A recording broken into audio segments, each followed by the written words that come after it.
ठंड को लेकर। ठंड और कोहरे के बीच बारिश ओले गिरे हैं। कोहरे के बीच बारिश की एंट्री ने ठंड और बढ़ा दी है। लखनऊ, बाराबंकी, कानपुर, अयोध्या में देखिए जो डिग्री है वो 0 है। ठंड से प्रदेश में 11 लोगों की जान चली गई है। और देखिए 3 महोबा, 1 चित्रकूट और बांदा में, कानपुर देहात में 2 और कानपुर शहर में 3 लोगों ने अपनी जान गंवा दी है। 6.2 डिग्री सेल्सियस न्यूनतम तापमान के साथ फतेहपुर सबसे ठंडा रहा। 32 जिलों में घने कोहरे का ऑरेंज अलर्ट जारी किया गया है। तो ठंड का ये कहर लगातार देखने को मिल रहा है। और देखिए यूपी में कड़ाके की ठंड का दौर लगातार जारी है। कई जिलों में कोहरा छाया हुआ है और विजिबिलिटी जो है वो बेहद ही कम हो गई है। ठंड के चलते प्रदेश में 24 घंटे में कई लोगों की जान जा चुकी है। और देखिए ये जो आंकड़ा है वो बढ़ता ही जा रहा है और 32 जिलों में घने कोहरे का ऑरेंज अलर्ट जारी कर दिया गया है। और देखिए कई जो फ्लाइट्स हैं, ट्रेनें हैं, उन पर भी ठंड और कोहरे का प्रभाव पड़ा है। और देखिए मौसम विभाग ने 40 जिलों में कोल्ड डे का अलर्ट जारी किया है। तो मौसम विभाग का कहना है 9 जनवरी तक कोल्ड डे और कंडीशन रहेगी। 11 जनवरी से फिर बारिश हो सकती है।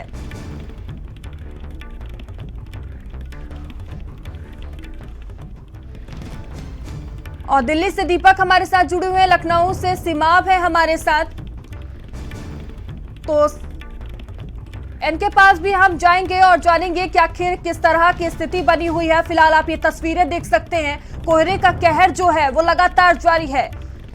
वाहन की जो रफ्तार है वो धीमी है एकदम सड़कों पर। और देखिए थोड़ी ही देर में हमारे साथ एक डॉक्टर भी जुड़ेंगे, उनसे भी हम ठंड को लेकर चर्चा करेंगे। हमारे साथ सिमाब बने हुए हैं। सिमाब, देखिए ठंड का जो कहर है वो लगातार बढ़ता ही जा रहा है। आप इस वक्त लखनऊ में मौजूद हैं, किस तरह की स्थिति बनी हुई है और मौसम विभाग की तरफ से क्या आगे कहा गया है?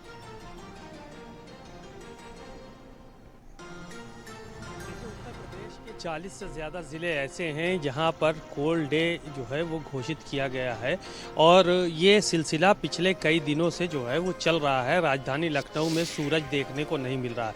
लगभग 5 दिन का समय हो गया और सूरज जो है वो प्रॉपर यहाँ के लोग नहीं देख पा रहे हैं। ठंड लगातार बढ़ती जा रही है। 6 डिग्री 7 डिग्री तक जो है वो न्यूनतम तापमान यहाँ का रहता है और अधिकतम तापमान 16 डिग्री से 18 डिग्री तक जो है वो मापा गया है। और ऐसी सूरत में तमाम बातें हैं जिनका लोगों को ख्याल रखना होगा। हालांकि सरकार की तरफ से ठंड में कोई भी न मरे, किसी भी तरह की किसी को दुश्वारी न हो, इसके लिए नगर निगम को और ज़िला प्रशासन को निर्देश दिए गए हैं। बावजूद इसके कि जगह जगह पर ये देखने को मिल रहा है ना तो अलाव के लिए व्यवस्था की गई है और ना ही ठंड से बचने के लिए बहुत ज़्यादा रैन बसेरों का इंतज़ाम किया गया है जिससे लोगों को ठंड से राहत मिल सके। बहरहाल जो है वो अब आने वाले समय में किस तरह से ठंड से लोग मुकाबला करते हैं ये तो बाद में पता चलेगा, लेकिन कहीं ना कहीं नगर निगम को और ज़िला प्रशासन को बहुत ज़्यादा अलर्ट रहने की ज़रूरत है ताकि लोग जो है वो अलाव के सामने बैठ सकें और ठंड से बच सके, रैन बसेरों में रात गुजार सके। तो लखनऊ के हालात इस वक्त जो है वो ठंड की वजह से जो है वो बेहाल है। यहाँ के लोग नजर आ रही है, लोगों की मुश्किलें बढ़ती हुई नजर आ रही है। हमारे साथ डॉक्टर लोकेंद्र गुप्ता जुड़े हुए हैं इमरजेंसी मैदानता से। सर, आपका बहुत स्वागत है भारत समाचार पर। देखिए ठंड का जो कहर है वो लगातार बढ़ता ही जा रहा है और मौतों का आंकड़ा भी बढ़ता जा रहा है। मौसम विभाग की तरफ से कहा गया है कि अभी ठंड से राहत नहीं मिलने वाली है, स्थिति और भी भयावह हो सकती है। किस तरह से इस ठंड से बचाव किया जाए? देखिए, सबसे पहले तो आप इतने इम्पोर्टेंट टॉपिक पे आपने ये चर्चा रखी। देखिए, सबसे इम्पोर्टेंट है कि सर्दियां हर साल आती हैं और सबको पता भी है कि क्या बचाव करने चाहिए, बट लेकिन कुछ चीज़ें होती हैं जो हम इग्नोर करते हैं। स्पेशली जो एल्डरली, जो उनकी एज ग्रुप 65 से ऊपर है, या छोटे बच्चे जिनकी एज 5 साल से कम है, उनमें ये ठंड काफ़ी ज़्यादा साइड इफ़ेक्ट कराती है और उनको काफ़ी परेशान करती है। जो एल्डरली लोग होते हैं, जो बूढ़े लोग रहते हैं, उनकी जो ब्लड वेसल्स होती हैं वो कंस्ट्रिक्ट करती हैं, तो उसकी वजह से उनका ब्लड प्रेशर बढ़ना, और ब्लड प्रेशर बढ़ने की वजह से जो स्ट्रोक या फालिस या लकवे के केसेस होते हैं, और दूसरा चेस्ट पेन, हार्ट अटैक के केसेस, और तीसरा रेस्पिरेटरी, सांस संबंधित जो बीमारियां होती हैं वो बहुत ज़्यादा बढ़ जाती हैं। तो ये 3 चीज़ें हैं। तो इसमें सबसे पहला तो ये है कि पहले तो आपको एक्सपोजर अवॉइड करना है। आप सडन जो टेम्परेचर डिफरेंस होता है उसको आपको अवॉइड करना है। आप पूरे गर्म कपड़ों से आप पहनिए, अपने कान को कवर करिए एंड देन हेड को कवर करिए।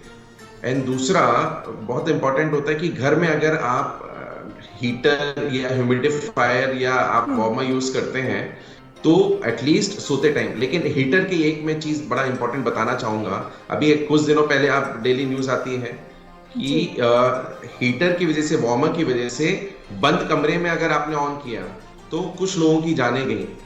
तो बंद कमरे में वार्मर को यूज करने से पहले या तो एक ना बोल पानी का भर के उसके सामने रख दें या जो ऑयल फील्ड हीटर्स आते हैं वो यूज करें, क्योंकि बंद कमरे में अगर हीटर हम यूज करते हैं तो कार्बन मोनोऑक्साइड का लेवल बहुत बढ़ जाता है। तो ये सारे उपाय, गर्म कपड़े यूज करना है, सडन टेम्परेचर डिफरेंस से बचना है, बिल्कुल कवर होके निकलना है, स्पेशली एल्डरली और छोटे बच्चे 5 साल से कम। डॉक्टर, इस वक्त जो सबसे बड़ी समस्या देखी जाती है सर्दी जुकाम और खांसी की समस्या होती है, ये इतनी कॉमन क्यों है और इसका असर कैसे कम किया जाए इस ठंड में? क्योंकि देखिए ये सर्दी की वजह से जो वायरसेस होते हैं वो स्टे करते हैं टेम्परेचर में, इस टेम्परेचर, लो टेम्परेचर में उनका लाइफ स्पैन बढ़ जाता है। तो जो इन्फ्लुएंजा का वायरस है या रेस्पिरेटरी सिंसाइटियल वायरस है और एक और वायरस जिसपे हम शायद अलग से चर्चा भी करेंगे, जो आजकल काफी है ना इस टाइम पे न्यूज में है, that is HMPV virus, human Meta Numa virus. तो उसकी वजह से जो ये तो कॉमन वायरसेस हैं, इवन HMPV वायरस, उसके बारे में हम वैसे भी डिस्कस करना चाहिए। ये बहुत कॉमन वायरसेस हैं जो हर साल ठंडी में आते हैं, तो उसकी वजह से सर्दी, खांसी, जुकाम, बुखार बढ़ जाता है। लेकिन वो लोग जिनको गंभीर बीमारियां हैं, लिवर की, किडनी की, या बॉडी में इम्यूनिटी कम है, या एल्डरली हैं, छोटे बच्चे हैं, उन लोगों में ये वायरस खतरनाक हो सकते हैं। अदरवाइज सिंपल सर्दी, खांसी, जुकाम होता है, बुखार होता है और 5 से 7 दिन में वो ठीक हो जाता है अगर बॉडी की इम्यूनिटी ठीक है।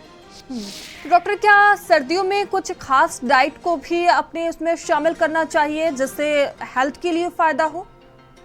देखिए बड़ा इंपॉर्टेंट पॉइंट है, इसमें 3-4 चीजें बहुत इंपॉर्टेंट है। सबसे पहला पॉइंट कि सर्दी की वजह से हमें प्यास कम लगती है ना बॉडी में, और उस वजह से हम कम पानी पीते हैं। तो बॉडी का हाइड्रेशन मेंटेन करना बहुत जरूरी है। एडिक्वेट 2 से 2.5 लीटर पानी पीना, क्योंकि सर्दी में हमें ठंड कम लग रही है, हमारे प्यास है, तो हम पानी पीना कम कर देते हैं, बट हमारी बॉडी में पानी की रिक्वायरमेंट तो है ही, 2 से 2.5 लीटर मिनिमम पानी पीना। दूसरा, क्योंकि हम सनलाइट एक्सपोजर नहीं होता है हमारा सर्दियों में और सन निकलता भी नहीं है, तो हमारी बॉडी में विटामिन डी का लेवल कम हो जाता है। और विटामिन डी का एडिक्वेट लेवल होना बहुत जरूरी है। वो हार्ट के लिए भी जरूरी है और बॉडी के नॉर्मल फंक्शनिंग के लिए भी जरूरी है। तो आप मल्टीविटामिन, स्पेशली विटामिन डी का इंटेक कर सकते हैं, जो मार्केट में अवेलेबल है, विटामिन डी सप्लीमेंट्स जो बोलते हैं।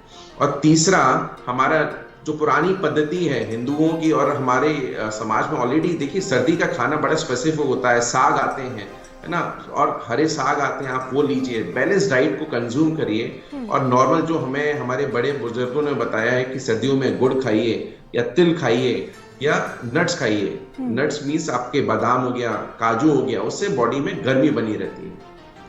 ठीक है, बने रहिएगा सर आप हमारे साथ। हमारे सहयोगी दिल्ली से दीपक भी हमारे साथ जुड़े हुए हैं। दीपक, क्या कुछ स्थिति दिल्ली में नजर आ रही है? और देखिए मौसम विभाग की तरफ से कहा गया है कि अभी इस ठंड से कोई भी राहत नहीं मिलने वाली है, और देखिए मौतों का जो आंकड़ा है वो लगातार बढ़ता ही जा रहा है। दिल्ली में क्या स्थिति है, क्या कोई एडवाइजरी जारी की गई है?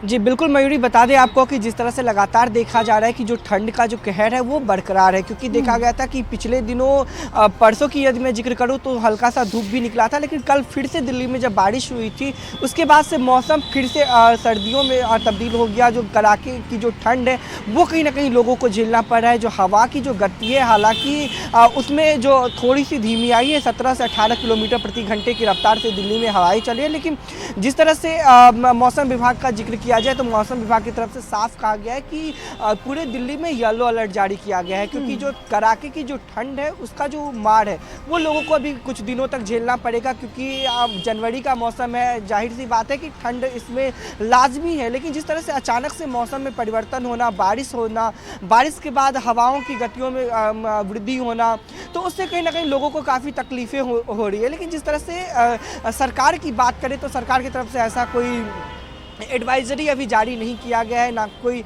ऐसा एमसीडी की तरफ से कोई व्यवस्थाएं की गई है, ना ऐसा कोई कैंप लगाया गया है जिससे कि लोगों को काफ़ी दिक्कतों का सामना करना पड़ा है। क्योंकि यदि बातें करें तो सबसे ज़्यादा जो दिक्कतें हैं वो रेहड़ी पटरी वाले को हो रही है, जो रिक्शा चलाते हैं, जो अपने दिनचर्या के लिए घर से बाहर निकलते हैं, जो मिडिल क्लास के लोग हैं, जो गरीब लोग हैं, उनको सबसे अधिक इस चीज़ से दिक्कतें हो रही है। क्योंकि जो मौसम है वो अपना करवट ले चुका है, जो सर्दियों का मौसम है, क्योंकि देखा जा रहा है कि जो पहाड़ी इलाके हैं उसमें लगातार बर्फबारी हो रही है, जिसका असर जो निचले इलाके हैं उसमें देखने को मिला। उसके साथ साथ जो दिल्ली, देश की राजधानी दिल्ली है, उसमें जो मौसम है वो फिलहाल में अभी ऐसा ही बरकरार रहेगा। और यदि विजिबिलिटी रेट की बात करें ठीक है दीपक, बहुत धन्यवाद आपका जानकारियों के लिए, और डॉक्टर साहब आपका भी बहुत धन्यवाद अपना कीमती समय हमें देने के लिए। सीमा आपका भी बहुत धन्यवाद।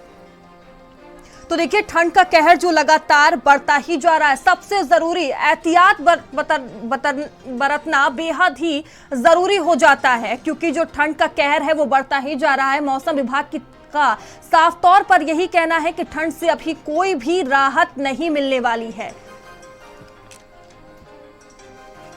और खबर अयोध्या से है, जहां राम मंदिर परिसर में